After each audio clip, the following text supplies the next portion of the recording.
നിങ്ങൾ ഓർത്തു നോക്ക്, നമ്മുടെ അഹ്ലുസ് സുന്നത്ത് വൽ ജമാഅത്തിന്റെ AP ഉസ്താദിന്റെ നേതൃത്വത്തിലുള്ള പ്രസ്ഥാനത്തിന് ഇന്ത്യയിൽ 24 സംസ്ഥാനങ്ങളിൽ നമുക്ക് കേന്ദ്ര ഓഫീസുണ്ട്.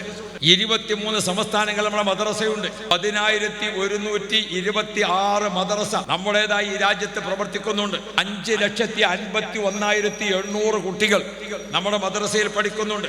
നമ്മുടെ ദഅ്വാ കോളേജുണ്ട്. വലിയ ഉസ്താദ്മാരെ വാർത്തെടുത്ത 300 ദഅ്വാ കോളേജുകളിൽ 20,000 കുട്ടികൾ പഠിക്കുന്നുണ്ട്.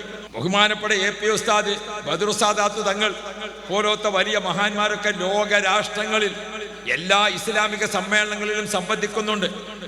നമ്മെ ചുറ്റിപ്പറ്റി ഇതുവരെ രഹസ്യാന്വേഷണ വിഭാഗത്തിന്റെ ആളുകൾ പഠിച്ചിട്ട് AP ഉസ്താദിന്റെ നേതൃത്വത്തിലുള്ള ഒരു പ്രവർത്തകനോ ഒരു നേതാവോ ഏതെങ്കിലും ഒരു തീവ്രവാദ കേസിലോ ഭീകരവാദ കേസിലോ രാഷ്ട്രീയ കേസിലോ മറ്റ് രാജ്യദ്രോഹ കേസിലോ ഇല്ല. നമ്മുടെ ഓഫീസുകൾ മുഴുവനും റെയ്ഡ് ചെയ്യേണ്ട ആവശ്യം വന്നിട്ടില്ല. നമ്മുടെ ഏതെങ്കിലും ഒരു ഓഫീസിൽ വെച്ചിട്ട് ബാളും കുന്തവും പോയിട്ട് ഏത് കിട്ടിയിട്ടില്ല, ഒരു നഖം മുറിക്കണ കട്ടർ കിട്ടിയിട്ടില്ല. ബഹുമാനപ്പെട്ട AP ഉസ്താദ് അത്രയധികം രാജ്യത്തിന്റെ നിയമങ്ങൾ വഴിപ്പെട്ടുകൊണ്ട് കോടിക്കണക്കിന് രൂപയുടെ യതീംഖാനകളും കോളേജുകളും ഒക്കെ നമ്മൾ നടത്തുന്നുണ്ട്.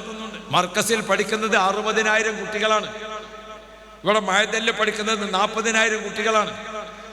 അങ്ങനെയാണ് നോക്കിയാൽ നിലമ്പൂർ മജ്മ കൊണ്ട് ഞങ്ങൾ നടത്തുന്നത് 3,000 കുട്ടികൾ പഠിക്കുന്നുണ്ട്. അങ്ങനെ നമ്മളെ സ്ഥാപനങ്ങൾ ഇങ്ങനെ നോക്കി ഇത്രയും ആയിരക്കണക്കിന് കുട്ടികൾ പഠിക്കുന്ന സ്ഥാപനത്തിൽ നമുക്ക് ഇതുവരെ ഒരു സാമ്പത്തിക കേസില്ല. എന്തേ?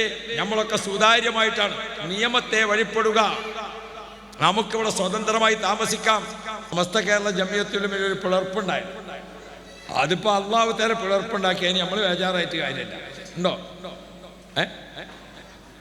അതാത് കാലത്ത് ദീൻ ശക്തിപ്പെടാൻ അള്ളാഹു ഒരു വഴി ഉണ്ടാക്കി അല്ലേ? കേരളത്തിൽ സുന്നത്ത് ജമാഅത്താകുന്ന പന്ത് 2 ആളെടുത്ത് കൊടുത്തു. ഇന്ന് EK ഉസ്താദിന്റെ എടുത്തു, ഇന്ന് AP ഉസ്താദിന്റെ എടുത്തു അല്ലേ? കേരളം ഒരു ഗ്രൗണ്ടിൽ എല്ലാവരും കളി തുടങ്ങിയപ്പോൾ നമ്മളെന്തായി? നമ്മളിപ്പോൾ കളിച്ചിങ്ങാണ്ട് ഞാൻ പറഞ്ഞത് നേരത്തെ 5,51,800 കുട്ടികൾക്ക് പഠിക്കാനുള്ള മദ്രസ നമ്മളുണ്ടാക്കി. കളി കാര്യത്തിലായില്ലേ? വലിയ വലിയ പണ്ഡിതന്മാർക്ക് പഠിക്കാൻ 300 കോളേജ് ഉണ്ടാക്കി. കളി കാര്യത്തിലായില്ലേ? ബഹുമാനപ്പെട്ട AP ഉസ്താദിന്റെ കൈകൊണ്ട് മാത്രം ഉണ്ടാക്കിയ പള്ളിയുണ്ട് 5,800 എണ്ണം. ഉസ്താദ് 5 റുപ്യയും 10 റുപ്യയും കൊടുത്തതല്ല, ഫുള്ളുണ്ടാക്കിയത്.